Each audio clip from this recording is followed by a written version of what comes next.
आणि पोरीनं सांगितलं बाबा लग्न करील तर याच्याशी, नाही तर मरून जाईल बघा बाबा.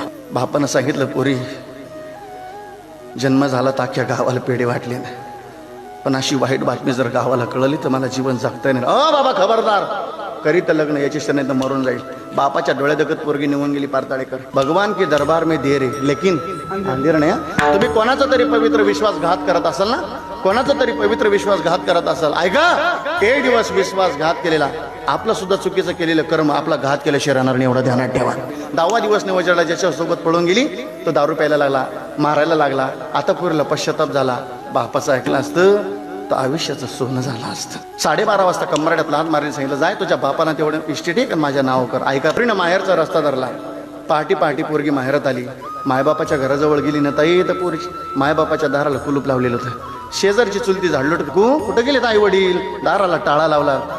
चुलतीनं सांगितलं, पोरी ज्या दिवशी त्या पोराच्या मोटरसायकलवर निघून गेली ना, बापाच्या डोळे देखत तू हा रस्ता धरला, तुझ्या बापानं शेताचा रस्ता धरला, रानात गेला, झाड लावलेलं होतं तुझ्या बापानं, लहानचं मोठं झालेलं होतं, त्या झाडाजवळ तुझा बाप गेला, दोर घेतला आणि त्या दोरानं फाशी घेऊन टाकली पोरी तुझ्या बापानं. काकू मग माझी आई कुठं आहेत? आई पोरी बाप घराले ना म्हणून आई पाहण्याकरता गेली. बापाचं प्रेहेट टांगलेलं पाहिलं झाडाला, दुसरा दोर तुझ्या आईनं घेतला.